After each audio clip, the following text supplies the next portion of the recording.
Et aujourd'hui, durant cette vidéo, on va faire des projections du BTC sur du long terme, c'est-à-dire, attention, on se met d'accord sur du 1 an, 2 ans, 3 ans, 4 ans, pour voir bien quel prix pourra-t-il reconnaître durant sa prochaine hausse significative, durant, entre guillemets, son bull run, c'est-à-dire est-ce que le prix des 100 000, des 200 000, des 300 000, des 400 000 est quelque chose d'envisageable. Et on va voir durant cette vidéo tout cela. Avant également de commencer, je voulais rappeler qu'on est ensemble sur une projection de prix depuis mars, c'est-à-dire plus précisément depuis ici la date du pas février, attention, ça c'est une autre vidéo, du 17 mars de 2020, qui voyait le prix encore à ce moment-là à 5400, mais rebondir jusqu'au sommet de cette baie ici qui est indiquée à 9500, 9900 dollars. D'ailleurs, ici, c'est l'objectif que je donne en vidéo à ce moment-là. Pour le moment, sur le plan, tout se passe bien, c'est-à-dire que vous le voyez, le BTC, il monte et on attend, et j'attends encore et toujours cette tranche de prix vers les 9800, 9900 pour être plus précis. Et c'est-à-dire qu'on va analyser d'ailleurs ceci ensemble en vidéo, mais en seconde partie de vidéo, parce que vous le savez, on va s'attarder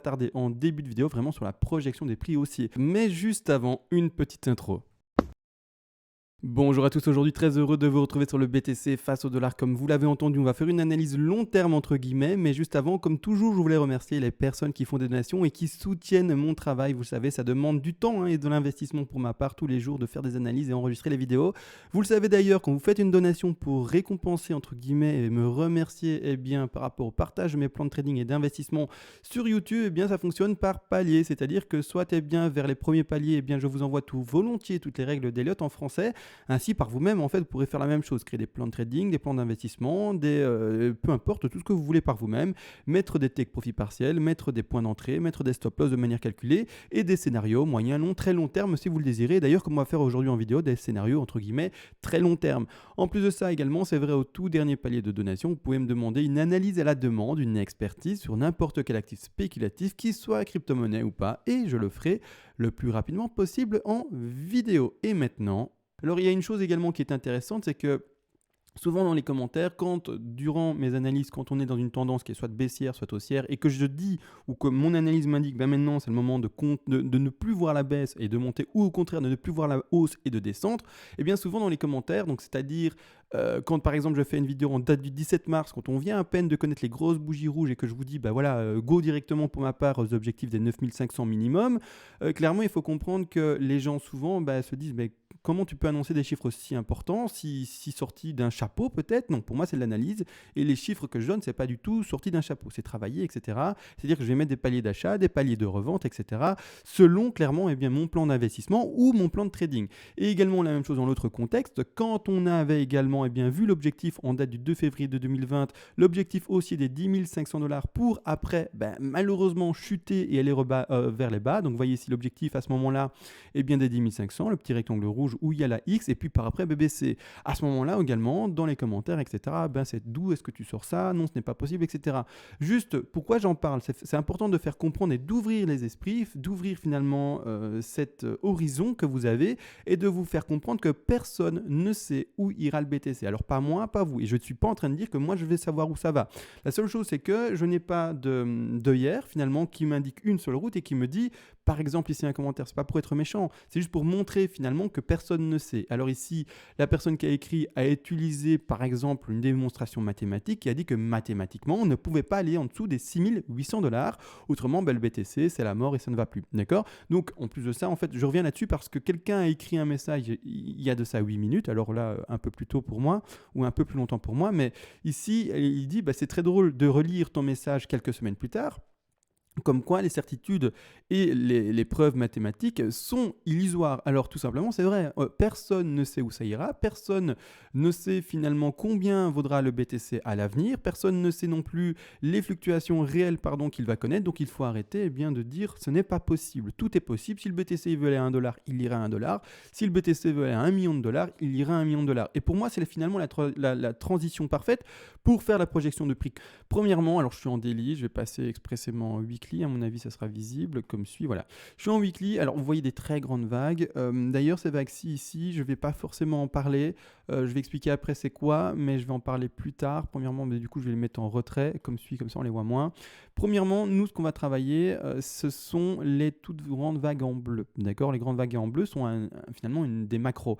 C'est-à-dire qu'on a, alors je suis désolé pour plein de choses à l'écran, mais ce sont mes analyses, hein, voilà, et même là c'est assez concis, mais bon, comme je suis en weekly, tout est finalement complètement resserré et on voit rien. Mais on va d'abord travailler en fait, premièrement ces vagues jaunes pour montrer l'intensité haussière minimale qu'on le peut attendre déjà assez rapidement dans le temps. N'oubliez pas, hein, à très court terme, je suis baissier, c'est-à-dire qu'à très court terme, je vois encore après le halving, malheureusement un micro-crash. Mais c'est pas pour autant que sur du long terme, je ne suis pas haussier, d'accord et finalement, c'est vrai, je suis fortement et souvent baissier sur le court, mais en fait, c'est le BTC qui est souvent baissier et c'est pas moi. Mes analyses, heureusement pour moi, vont dans le bon sens et me disent soit plutôt bear que bull. En tout cas sur du court terme, moyen terme, mais voilà, c'est le BTC qu'il est, c'est pas moi qui suis bear finalement, d'accord. Donc ici, clairement, on part enfin sur la projection.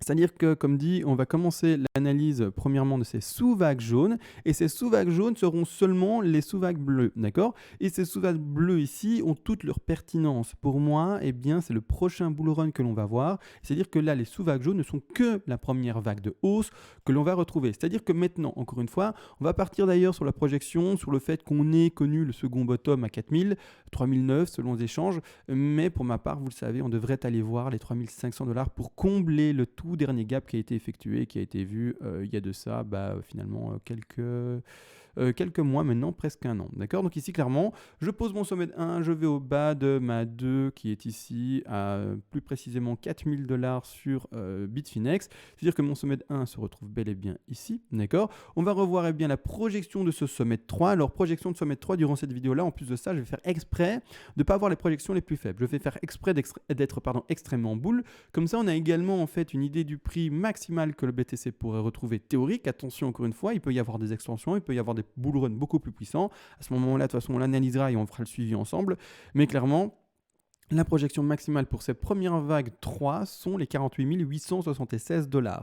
Par après, une correction de la 4 qui ira rechercher à nouveau, étant donné qu'on a fait une 2 très faible, les 23,6% de Fibonacci de retracement, c'est-à-dire qu'on va retrouver encore une fois un retracement qui va rechercher à ce moment-là de nouveau les 23,6 comme dit, mais c'est-à-dire plus précisément les alentours des 38 329$, hein, toujours petite finalement zone à donner autour des chiffres très exacts que je donne. Et enfin, la dernière extension sur la 5. Alors, une chose importante à comprendre, c'est que cette vague ici en jaune doit entrer dans le plan de cette énorme vague bleue. Alors vous allez voir que premièrement, c'est-à-dire que si on doit prendre les objectifs maximales théoriques, j'essaye de bien placer ça, j'essaye de bien placer ceci également, comme suit. Si en fait, et je vérifie si j'ai bien placé, à mon avis, j'ai mal ancré ça, attendez 2 secondes, je vais mieux l'ancrer. En fait, si jamais, oui, ici, ouais, plus ou moins, alors que je prenne bien mon Fibo ici, là ici, mon sommet de Fibo, excusez-moi, hein, beaucoup de choses à l'écran, c'est pour ça que j'ai un peu du mal également, et ici, mon dernier Fibo que je mets bel et bien, du coup ici, d'accord, à 4000, plus ou moins 3009, 4000. Donc ici, voilà, 423, parfait. Donc ici, en fait, il faut comprendre que l'objectif de ce 5-là ira normalement chercher au-delà de son objectif maximal. Son objectif maximal théorique, elle est 261,8% de Fibonacci, qui sont les prix des 65 000. Malgré tout, je dois faire en sorte que tout ça concorde avec ma grande 3 en bleu, parce que ça, c'est vraiment finalement le degré supérieur qui est à prendre en compte. Parce que ici, si on s'arrête là, on n'arrivera pas, vous allez le voir, à l'objectif de la 3. On n'arrivera pas. C'est-à-dire que quand on met ensemble l'objectif, hop, comme suit, hop, on va au sommet de la 1 ici à presque 20 000, on va finalement au bas de la 2. L'objectif ici pour rentrer vraiment, comme vous le voyez ici, dans une propulsion du prix très forte vers les 423,6, et là j'insiste en vidéo, je montre quoi? Les objectifs maximales, hein, c'est pour ça que j'insiste là-dessus. Il faudra dans ce cas-là, si vraiment c'est un bull run extrêmement puissant, trouver une extension sur soit cette 5-là, soit une extension sur la 3. Mais en tout cas, à ce moment-là, on l'analysera et on verra où se fera l'extension. Mais c'est-à-dire un objectif de 3 avec extension sur la sous-5 qui ira rechercher les 85 884$, encore une fois, toujours petite zone, autour des chiffres que je donne. Par après, encore une fois, vous le savez très bien, un retracement, on ne monte jamais qu'avec des bougies vertes, il y a toujours un moment des petites tendances avec des bougies rouges qui se dessinent, et heureusement, il y a toujours des vendeurs, même si le marché est haussier globalement. C'est-à-dire qu'il y a des gens qui prennent des bénéfices à tout moment. Donc ici, hop, projection à la baisse, on va de nouveau là-bas en dessous. et c'est-à-dire un retour de la 4 au 23,6. Pourquoi 23,6, pas 38,2 ou 50? Premièrement, parce qu'on part dans un scénario boule extrême, mais surtout également, petit tips, quand on a une 2 très forte, eh bien on va retrouver une 4 plutôt faible. Quand on a une 2 plutôt faible, on va retrouver une 4 plutôt forte, d'accord? C'est-à-dire qu'ici on a retrouvé une 2 très forte, on a été rechercher une correction à plus de 85%, sauf erreur de ma part, c'est-à-dire que clairement, dans ce cas-ci, la 4 va rechercher les 23,6, c'est-à-dire un retracement plutôt faible qui ira rechercher à ce moment-là les 66 795 $. Et enfin, la dernière projection ici, que l'on peut retrouver pour la dernière 5. Alors, je vais essayer de bien placer ça. Maintenant que je sais que c'est trop zoomé et que j'aurais dû passer en monthly pour travailler ça, voilà. Mais hop, comme ceci, parfait. Là, je vais en bas de ma 2. Je revérifie que tout a été placé correctement. Parfait. Et je vais enfin en bas de ma 4 qui a été spéculée. Alors, je dis bien spéculé. C'est des scénarios faits des mois, des années, surtout à l'avance. C'est-à-dire que maintenant, l'objectif de cette 5-ci théorique, d'accord, sans extension ni rien, est d'aller rechercher ici le prix des 200, pas le prix plutôt, mais du Fibonacci des 261,8% de Fibonacci, qui sont les prix très précis ici des 119 000, on va arrondir à 120 000 $ pour le petit BTC. Donc là à l'écran vous avez quoi? Vous avez le prix théorique maximal du BTC, c'est-à-dire les 119 000 $. Le prix théorique maximal. Encore une fois, on n'est pas là pour le moment avec quelque chose de dessiné, donc on attend les mois, les années à venir, voir s'il nous fait des extensions, s'il nous montre une intensité plus forte, mais déjà plusieurs années à l'avance en tout cas, je peux déjà me faire une idée d'avoir un prix maximal. C'est-à-dire que je vais mettre des take profit partiels. Pour ceux qui ne connaissent pas le terme, c'est-à-dire prendre finalement des bénéfices par palier, on va dire ça comme ça, des prises de profit partiel, c'est un peu la même chose finalement en français. C'est-à-dire qu'on va mettre des petits rectangles rouges de revente parce que, encore une fois et toujours, on achète quand le cours baisse, on n'achète pas quand ça monte. Et au contraire, on n'achète pas quand ça monte, mais surtout alors on vend quand ça monte. Et c'est-à-dire que là maintenant, on est acheteur ensemble sur le BTC quand il chute. À chaque fois qu'il fait des bougies rouges, on met un plan d'investissement ensemble et on essaye d'acheter le plus proche du plus bas, d'accord, finalement du bottom. Et par ensuite, quand ça va monter pour les investisseurs qui sont là seulement pour un investissement moyen terme, c'est-à-dire 3, 4, 5 ans, et pas du très long terme sur 10, 15, 20 ans. Vous pouvez garder vos BTC 15, 20 ans si vous le voulez, mais du coup, ce que je vais expliquer là ne vous concerne pas pour l'immédiat, mais vous concernera quand vous aurez 20 ans de plus. Mais là, pour ceux qui sont dans un plan de trading, ou plutôt même un plan d'investissement plutôt court, sur quelques années, 5 ans plus ou moins, pour vraiment donner un ordre d'idée du prix, dans ce cas-là, on va mettre des take profit partiels et des positions de vente également par palier. Et ceci, pourquoi? Pour tout simplement pour également permettre de faire une vente moyenne, de s'approcher le maximum possible du top, parce que je précise encore, et ça c'est ce qu'on a montré en début de vidéo, on ne sait pas où sera le top, on ne saura pas où sera le bottom. Et donc juste pour remontrer cet exemple-ci, personne ne peut être sûr d'où sera soit le plus bas. Ici par exemple on disait on ne peut pas aller en dessous de 6008, qu'est-ce qu'on a fait? On est de nouveau retourné à 4000, 3009 selon les échanges. Donc n'ayez pas de certitude, personne ne le sait. C'est pour ça qu'on fait également cette façon de faire, c'est de mettre des paliers pour lisser et mettre finalement un prix moyen de vente, et également, ici en l'occurrence nous on est plutôt à l'achat, chaque fois qu'il y a des corrections baissières, sur un prix moyen d'achat pour après revendre à la hausse. Donc là, j'ai mis des petits rectangles rouges pour indiquer ça. Ça va être calculé plus précisément. Là, je ne vais pas le faire en vidéo, sinon ça va faire une vidéo de 2 heures. Ça va être un peu trop long. De toute façon, c'est tellement tôt dans le temps, mais ici, les rectangles rouges et plusieurs rectangles rouges sont mis pour faire comprendre que vous devez prendre des take profit partiels, bien entendu, dans votre stratégie de revente et dans votre stratégie également d'achat. D'accord? Donc ça, c'est fait. Alors, il faut comprendre une chose, c'est qu'après, on a un cycle encore plus grand. Ce cycle encore plus grand va concerner finalement la fin de ce premier bull run. Et c'est-à-dire qu'après, finalement, vous voyez ici, les 5 petites vagues ici entre parenthèses, bleues, sont les sous-vagues de ce qui est en parenthèse, pas en parenthèse, mais entouré cette fois-ci, dans ce cycle-ci encore plus grand. C'est-à-dire que quand je vais mettre ça en visible, voici, d'accord? Alors là, maintenant, je n'ai pas fait le travail parce que ça va concerner finalement le deuxième bull run, parce qu'il faut comprendre qu'une fois qu'on aura fini ces 5 vagues haussières, vers pour le moment le prix théorique maximal des 120 000 $, il faut comprendre une chose, c'est qu'on aura de nouveau un second crash. Et ce second crash, c'est cette 2-là. Vous voyez, à chaque fois qu'on retrouve une 2, c'est un crash méga puissant. En gros, quand on zoome sur ce qu'on a connu, là, ce qui est entouré, vous voyez les chiffres entourés dans un cercle, c'est les crashs de 1 vers 2. Boum, méga puissant ici, d'accord? Là également, alors ça se voit pas bien, mais on est dans une en jaune faire une 2 en jaune. Boum, méga puissant également. C'est-à-dire qu'à chaque fois qu'on va retrouver une 2, ou en tout cas, c'est ça, hein, c'est d'au moins retrouver une correction de 50-61,8, voire même plus. Donc ici, il faudra s'attendre à une fois qu'on a ces 120 000, comme ça on est quand même au courant, hein, mais bien tout simplement, pourquoi on revend? Parce qu'après, vous allez comprendre, une potentielle baisse énorme qui est d'aller rechercher normalement au moins les 50-61,8, donc c'est-à-dire théoriquement au moins retrouver cette zone-ci qui sont entre les prix des 59 000 et un peu plus bas ici des 46 000. Malgré tout, encore une fois, on l'a vu par le passé, le BTC, malheureusement, quand il fait ses corrections, surtout en deux, ne s'amuse pas à faire une faible correction, voire même une correction théorique, et s'amuse plutôt à aller voir vraiment les tréfonds et voir vraiment les enfers.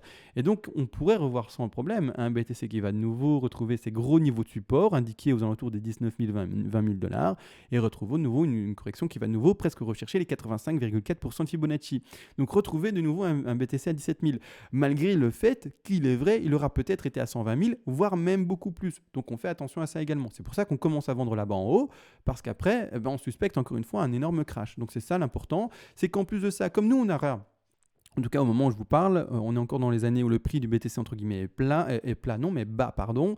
Et donc c'est-à-dire que quand nous qui avons normalement peut-être acheté déjà du BTC maintenant, ou peut-être que vous allez acheter du BTC un peu plus tard, mais à du prix quand même très intéressant par rapport aux 120 000 $, quand nous on va vendre nos BTC là-bas en haut, tous les nouveaux petits acheteurs qui vont essayer d'acheter du BTC à 100 000, à 110 000, à 120 000, peut-être plus, un peu moins, peu importe, mais à ces prix-là, vont acheter très peu de BTC par rapport à ce que nous, actuellement, au moment où je vous parle, maintenant déjà en 2020, même en 2019, en 2017 et en 2018, finalement, au moment où nous, on est déjà rentré dans le marché, et voire même avant, hein, ceux qui sont rentrés en 2017, 2014, etc.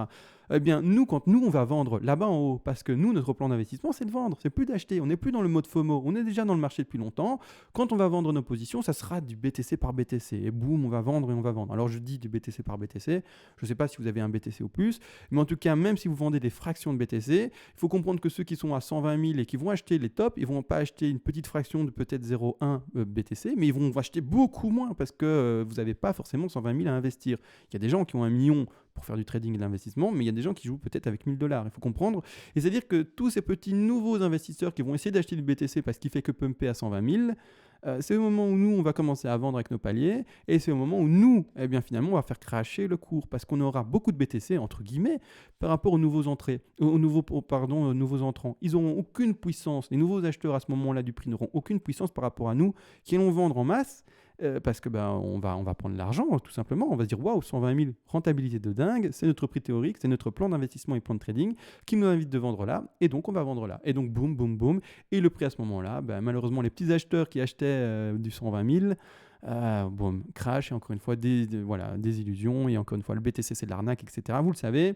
Et peu importe, nous, on aura fait de l'argent, et ça sera parfait.